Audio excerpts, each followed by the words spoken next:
हरामजादा में इतना हिम्मत नहीं खे कि हमरे मकान की तरफ आंख उठा के भी देख सके।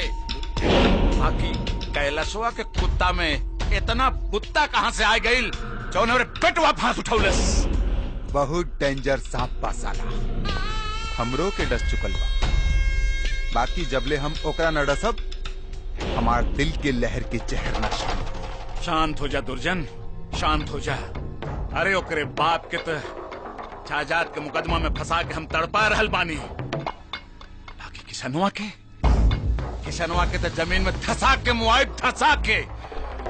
एही में भलाई बा, ना तो कपार पे चढ़ के ऐसन मूत रहल बा कि हमनी के देखते रहल जाई, वो हमनी के दहा के निकल जाई। ए दुर्जन, जगदम्बा सिंह सखुआ के खंबा है। सखुआ के 100 साल खड़ा रहे या 100 साल पड़ा रहे, बाकी कमजोर ना हो कि बस एक मौका चाहिए।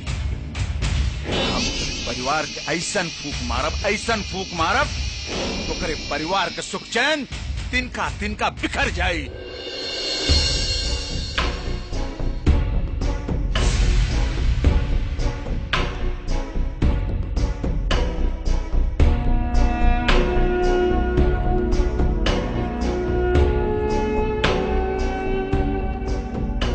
बाबूजी रोकते रह गए नहीं सन, पर लाट साहब निकल गई है।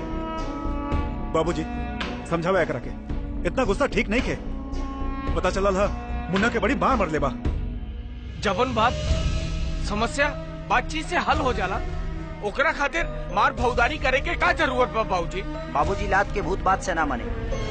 देखा तारा एक अधिकारी बतियावल, हमनी के डरपोक आ खुद के बड़ा बहादुर समझता। जेकरा पे जिम्मेदारी के बोझ रहेला नु, ओकरा के ही दुनियादारी समझ में आवेला। ठीक कहता नहीं दीदी, देवर जी ना हमने के प्यार दुलार के गलत फायदा उठाते हैं। दुल्हन चुप रहा तू लोगन, मर्द लोगन के बीच में औरत लोगन के बोलन ठीक नहीं खे। बोले दमाई, समझ में तो आ जाई कि के कितना पानी में बा। सुना तारा बाबूजी, पानी ना पता। अरे मुनुआ के इतना मार मरले ह, अगर ओकरा के कुछ हो जाती तो घर द्वार के इज्जत सड़क पर आ गई रही। बाबूजी घर के इज्जत से बढ़ के कोनो इज्जत ना होला। आ रजनी हमनी के घर के इज्जत हिया, बाबूजी के पगड़ी हिया, और हमरा बाबूजी के पगड़ी के कोनो हरामी अगर लाते रगड़ी ना, तो पैर उखाड़ के दूर के ओकरा छाती में हूर दे। देखा बाबूजी, एक गर्मी देखा, जैसे रजनी हमनी के बहन ना खाली एकरे बहन हिया। खाली बोल के हक जतावला से कुछ ना होई, भाई के फर्ज निभावल भी जरूरी बा। जान दे दे, लेकिन अपना घर के मान सम्मान इज्जत पहुंच ना दे। तारा लोग अगर चूड़ी पहन के घर में बैठे के बा तब बैठा जा, हम ना बैठा।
नाराज बड़ा, लेकिन क्या करी, बहन की आंख में आंसू देखनी तो हमार खून खौल उठा। भैया हम जाने में राम लखन ऐसन भाई लोग के दिल दुखौनी, हमके माफ कर दे भैया, ए हमके माफ कर दे।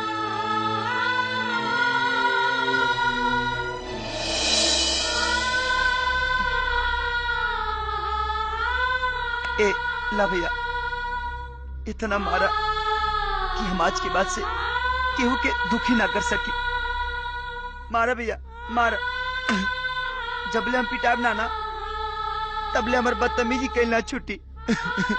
मारा मारा मारा, लेकिन हमके माफ कर दा ए भैया, ए हमके माफ कर दा ए भैया।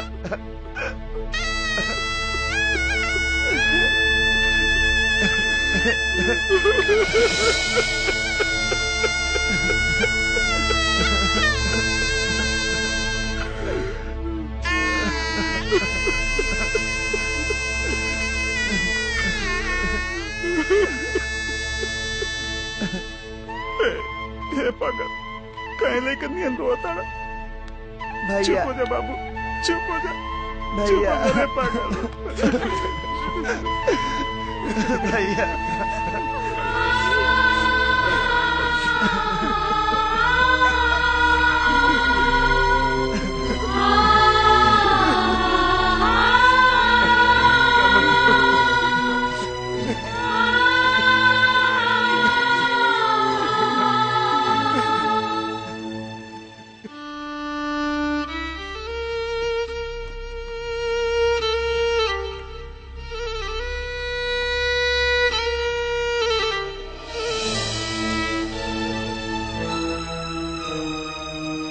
सावित्री,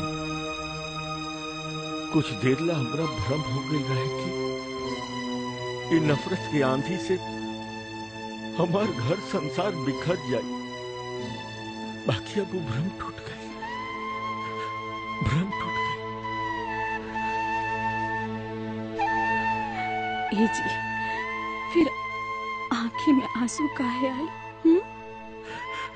अरे ना रे, ये तो बेटा सबके प्यार के देख के खुशी के आंसू छलक गए, हमरा आंख से खुशी के आंसू छलक गए।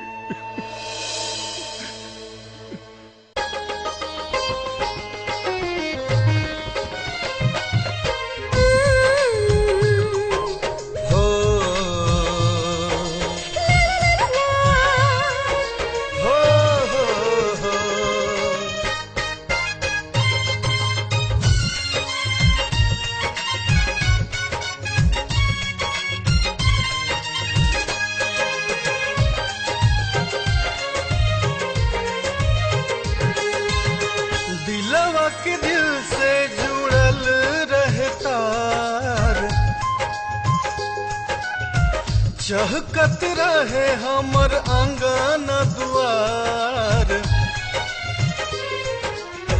दिलवा के दिल से जुड़ल रहे तार, चहकत रहे हमार आंगन दुआर। देखा असही हो, देखा असही बनल रहे हमनी के प्यार, देखा असही बनल रहे हमनी के प्यार। बड़ा अनमोल प्यार बाबूजी तोहार, हमनी के सुख देला माई के दुलार। देखा असही हो, देखा असही बनल रहे हमनी के प्यार, देखा असही बनल रहे हमनी के प्यार।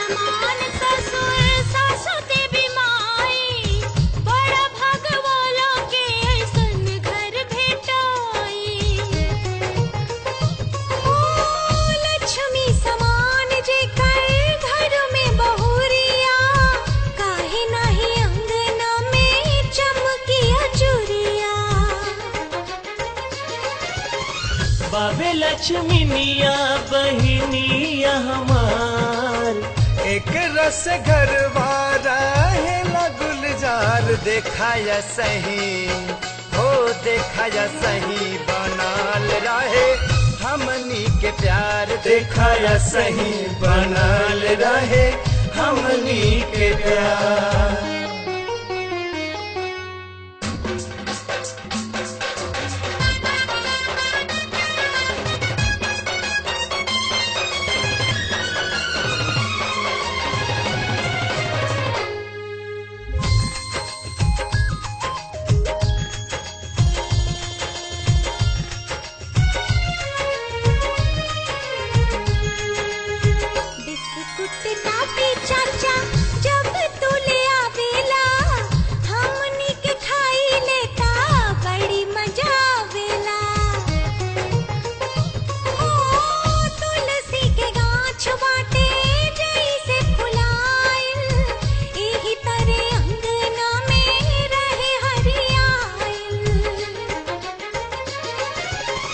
सबका से मिलत रहे सबके विचार, नैया के झिमिर झिमिर पर से फुहार। देखा सही हो देखा सही बनल रहे हमनी के प्यार। देखा सही बनल रहे हमनी के प्यार।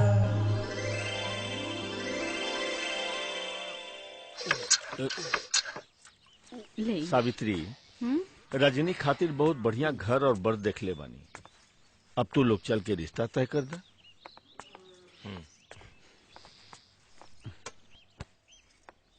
ए रजनी, तुहार का विचार बा जाई सा?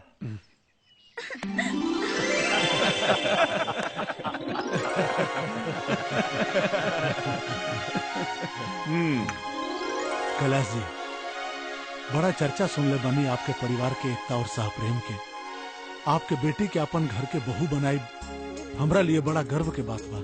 जगदीश बाबू, हमार बेटी पढ़े में बहुत तेज बिया। हमनी के अरमान बाकी हमार बेटी कम से कम बीए तक अपन पढ़ाई जरूर पूरा करे। हाँ, इस जमाना में बेटी के पढ़ल बहुत जरूरी बा। बाकी रुआ चिंता मत करी, शादी के बाद वो जहाँ तक पढ़ी हम ओके पढ़ाई। बस बस अपने से यही उम्मीद रहा। जी ठीक बा। चाचा जी, पंडित जी के बुलवाई, तिलक ब्याह के दिन तारीख तय हो जाए। तो ठीक है बा, हम काले अपना बेटा का लगन पत्री भिजवा देता हूँ। राउत जैसन मत का? अरे ये तो बहुत अच्छा खुशखबरी बा। का भेल दीदी? अरे सुना ना, बबुनी के बियाह तय हो गइल बा और मुहूर्त भी निकल गइल। अरे वाह, ये तो बड़ी खुशी की बात भेल। अब ससुराल जाके चानी कटिया चानी। देखो किस मजा किया।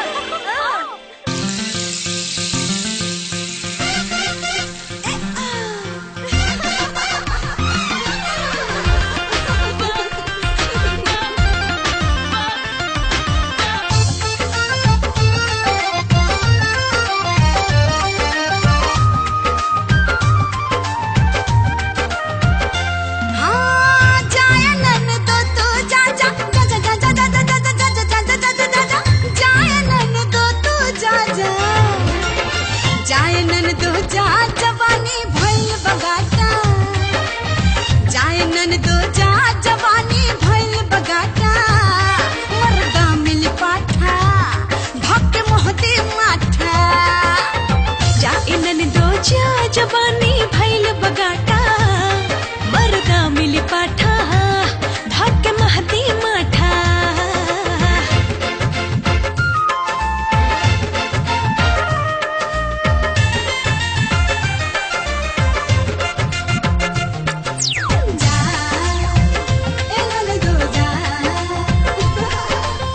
नैहर में घूमी घूमी देख लो तो फिल्म, ससुरा में रहे वाला सीख लो नईलिम।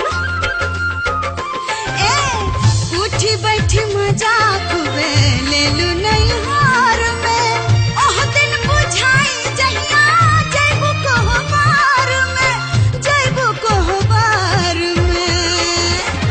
काटी है जो चूटी ऐसे जरे जा जा जा जा जा जरे जा जा जा जा जा, काटी है जो चूटी ऐसे बुझा जाई, काटी है जे चूटी जैसे सटेला माटा, काटी है जे चूटी जैसे सटेला माटा, मरदा मिली पाठा, धक्के महती माठा। अरे जाए ननी तो जा जवानी भैल बगाटा, मरदा मिली पाठा।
कहाँ जाई।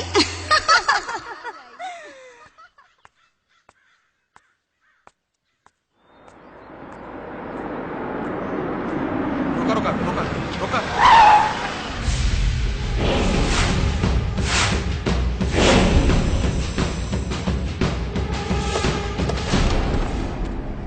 हे कैलाश, जे अतीत के अंधेरे से निकल के भविष्य के उजाले की ओर बढ़ेला ना, वो है खुशी की मंजिल पावेला। फिर जान उछला जगदम्बा, जाओ ना दिन हम मुकदमा जीत जाए ना, वो दिन ही सारा खुशी मातम में बदल जाए। ख्याली पुलाव मत पकावा कैलाश, कोर्ट शमशान है और मुकदमा आग। ऐसा ना आग जवन आदमी के जरला के बाद भी ना बुझाला। के जिंदा रही और के जर जाई, ये तो समय बताई। तो समय के तकाजा ई कहत बा कैलाश कि जमीन के कीमत लेला और मुकदमा से मुंह मोड़ला। जमीन के बाद तो दूर रहल, तोहरा ऐसन दलाल तो हमार शरीर के गोरुआ के कीमत भी न चुका सकेला। कैलाश है हमारा के दलाल बोल के अपना हलाल होके के न्योता दे देले बाड़े। हाँ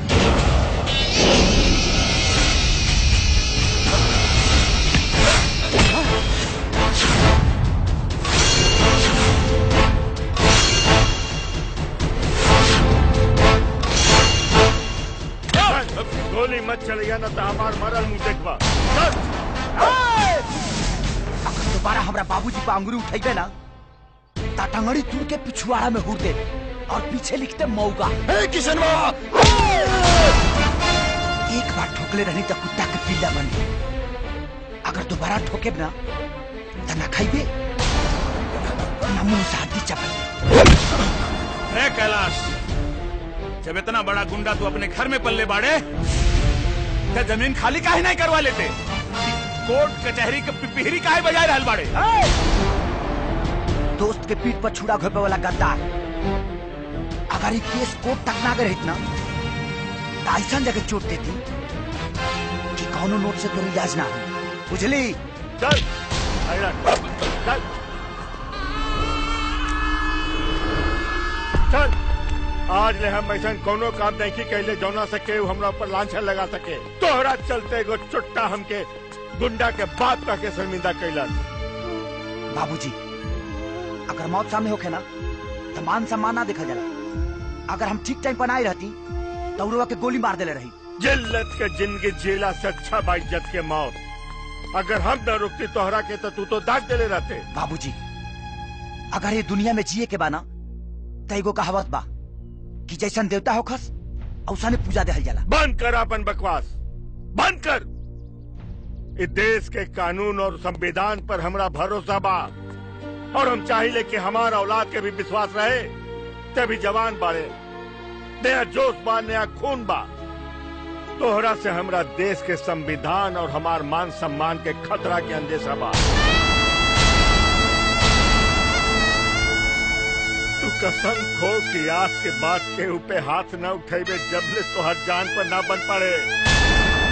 कसम खो, तुझे जैसे हमार लाश लेके जो अपन प्राण त्याग दे, अपन प्राण त्याग दे।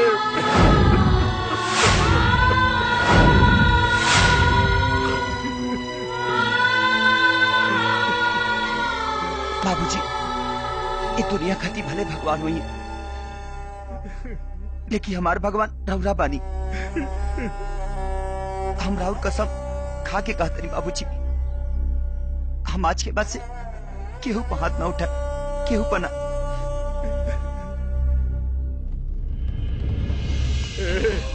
किसान, बेटा, अरे किसान,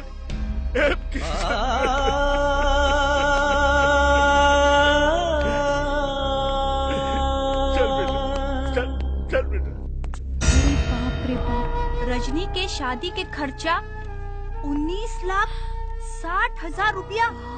अरे बाप रे बाप, ये घर के पर्चा पर्चा कर्जा से लदा जाई। और का लदाई पे करी। यही से कहल जाला कि जितना बड़ चादर होके उतने गोड़ पसारे के चाहिए। और आदमी के ना हमेशा अपन औकात और हैसियत। फालतू के बात मत करा आशा। हमनी के एक एगो बहन बिया और हमनी के ओकर शादी बड़े धूमधाम से करल जा। पूरे गांव जवार में लोग देखी कि कितना बड़ा शादी भइल बा। बबुआ, अरे छोटकी ऐसा का तीत कह देले सा? अरे तू ही बतावा, ई घर में तू दोनों भैया बड़ा ना खाली कमाए वाला। एक तो हमनी पे पहले से इतना कर्जा चढ़ल बा, ऊपर से 19,60,000 के कर्जा चढ़ जाई तो इतना पैसा आई कहाँ से?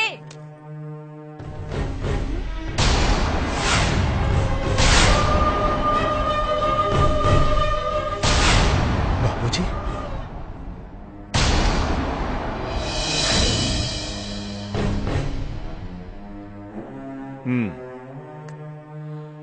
बहू,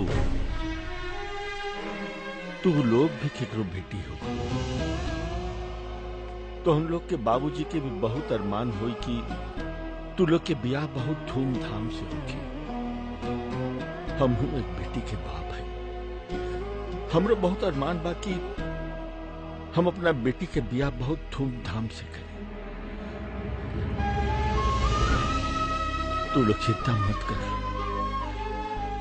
पैसा के इंतजाम हम कर ले।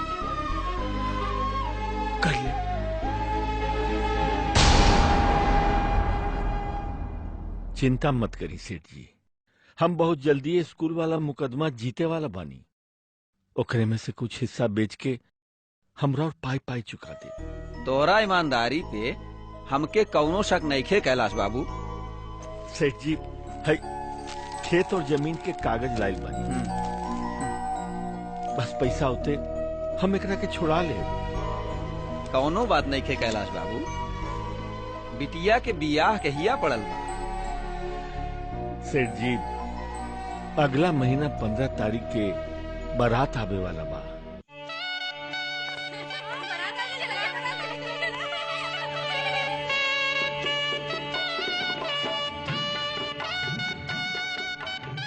अच्छा सब हो गई। ठीक व्यवस्था बा ना भैया? मुजफ्फरपुर से नाच पार्टी आइल बा, जाके मजा ला।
Control control. बराती के पागल बनाया लहंगा के डर ढीला करे। पूरा बराती के पागल बनाया लहंगा के डर ढीला करे। कलकत्ता से आइल बाड़ू। हरिया अभी देखा सब तैयारी। बारात की कोनो कमी ना होती हाँ से लोग अपन इज्जत की बात। चाचा जी रवा के लाओ। हाँ बेटा बोलो।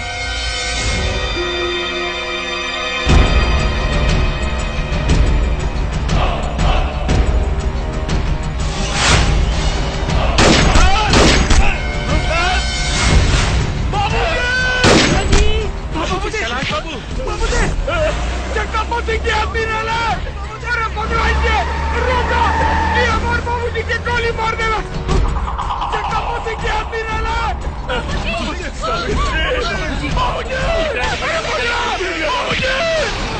जब तक माँ और उनका आदमी के नाम लेके दुश्मनी मोल मत ली, ना तो बाबूजी की तरह तो के गोली खाई पड़ी। बुझला था? बाबूजी बाबूजी जौन कहनी उतना कर, समझला? नहीं तो हमसे बुरा केहू ना हो। बाबूजी चला हम जाते, चला। बाबूजी बाबूजी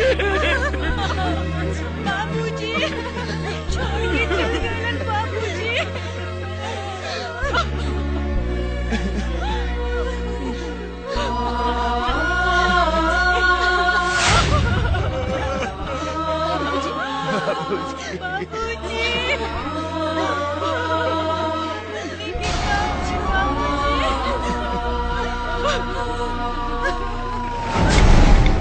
हर्षवर्धन सिंह, आप कातिल के देखले बानी नु? दरोगा बाबू हमरा के लागल रहे कि, लेकिन अनहरिया रात रही था हम केहू के देख ना सकीनी।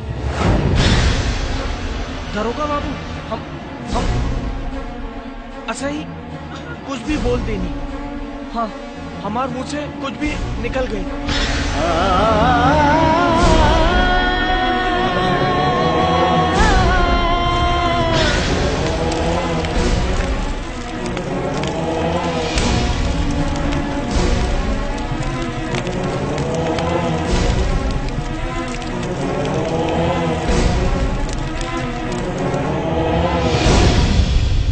बबुआ कैलाश बाबू के अकाल मौत भइल बा।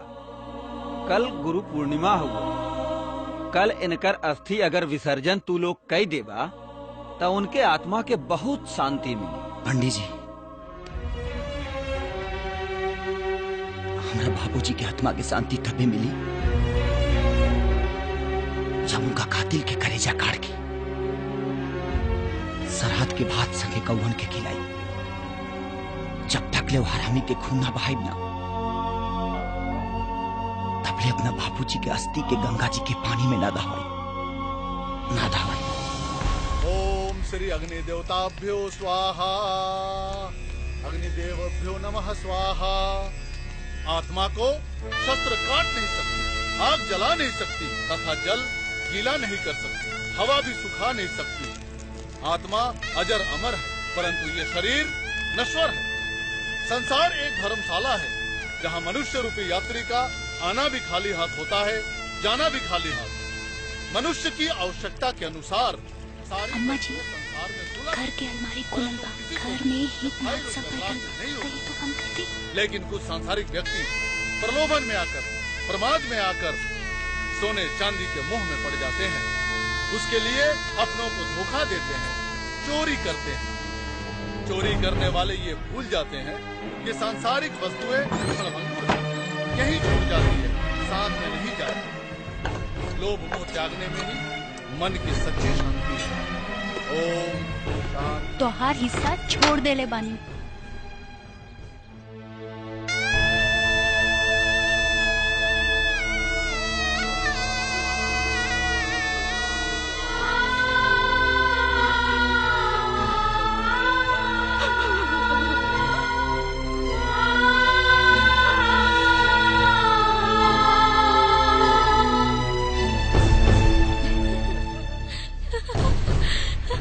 ये देखा,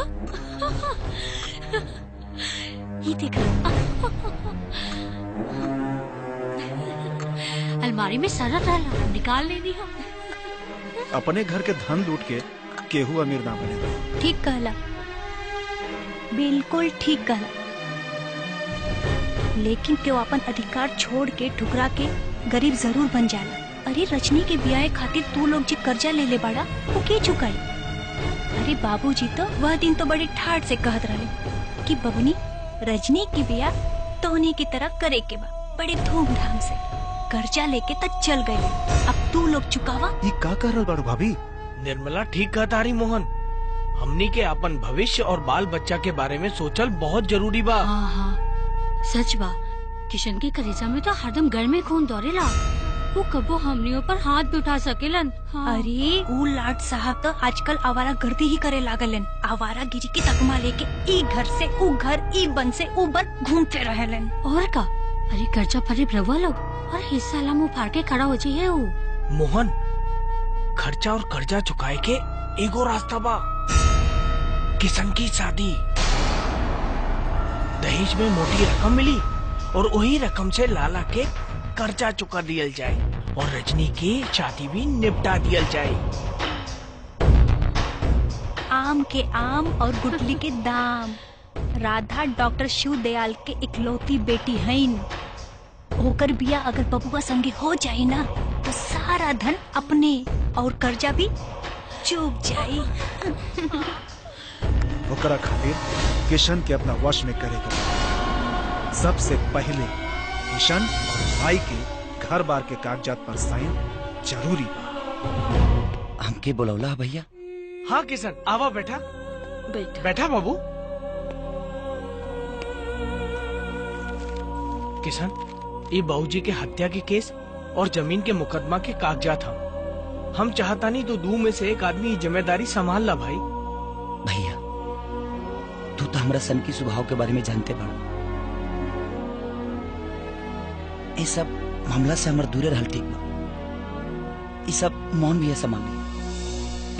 हमरा के मालूम रहे किशन से और हमरा से ई जिम्मेदारी ना संभली। मोहन, ई जिम्मेदारी तू संभाल ला भाई। तो ठीक बा, कागजात पर साइन कर दो। हाँ हाँ किशन, इला भाई साइन कर दो।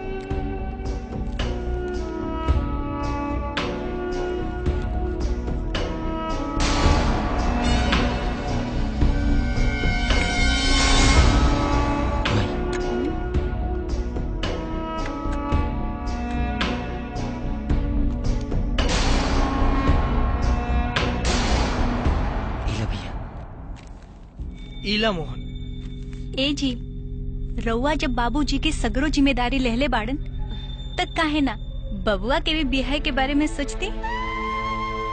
निर्मला, हमो ये सोचत रहनी जल्दी ही जाके डॉक्टर शिव दयाल से किशन और राधा के शादी के बात कर ले। ठीक बा?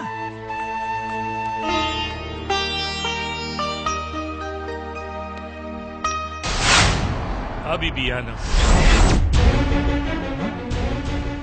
डॉक्टर साहब, हमनी के ना रउआ हमनी के घरे अपना बेटी के रिश्ता लेके आयल रहनी और शादी तय भइल रहे। ई बात याद बा तो वो बात याद हुई कि तोहर बाबूजी कहले रहलन कि पहले तोरे बहन का बियाह हुई तब तोरे भाई के शादी हुई।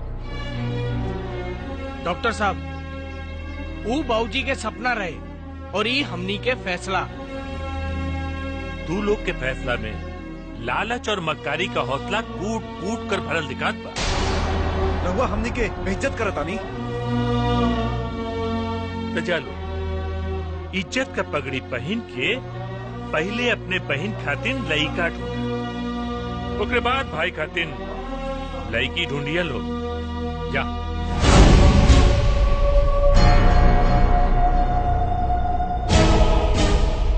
चला।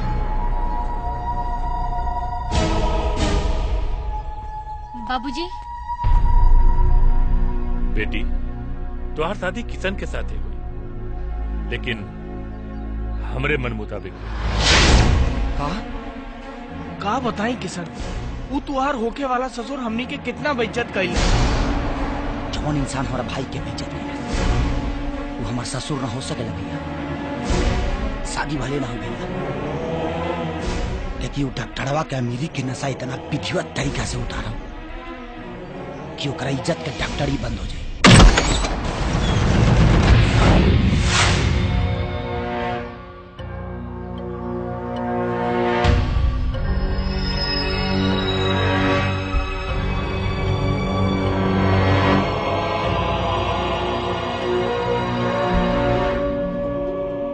आवा बेटा, बैठा। राधा। जी बाबूजी। जा बेटा चाय लिया। रुक जा राधा।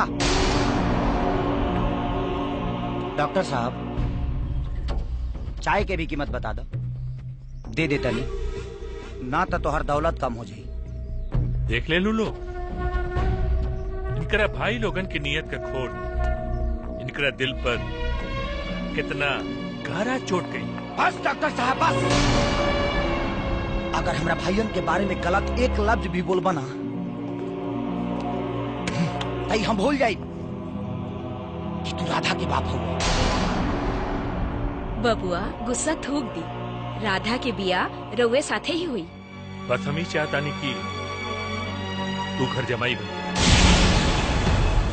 अच्छा, तई है तोहर षड्यंत्र। ना बेटा, ई षड्यंत्र ना, तोहरा सुनहरा भविष्य खातिर मंत्र। तो तू ही चाहता रहा कि तोहरा घर के कुत्ता बन के रही। माई के दूध, भाई बहन के प्यार दुलार भुला के तोहरा घर के जूठन खा के जी। डॉक्टर साहब, अभी तू इतना अमीर नहीं था भाई कि किशन के स्वाभिमान और आजादी छीन सका। किशन, पापा की बात की गलत मत माना, हालात के समझने की कोशिश करा। चुप रहा तू। समझे हमरा ना तोहरा मेहरारू का पल्लू में लुका के रहे वाला मर्द ना हुवन किसान। ई बेशर्मी ना हमारा संस्कार में बा और ना ही खून में बा। बुझलू? बहुत नादान बाड़ा बेटा तू संसार के खाली अभी एगो रूप दिखले बड़ा। समय बदले के साथ जब तू एकरा दूसरा रूप दिख बना तब तोरा के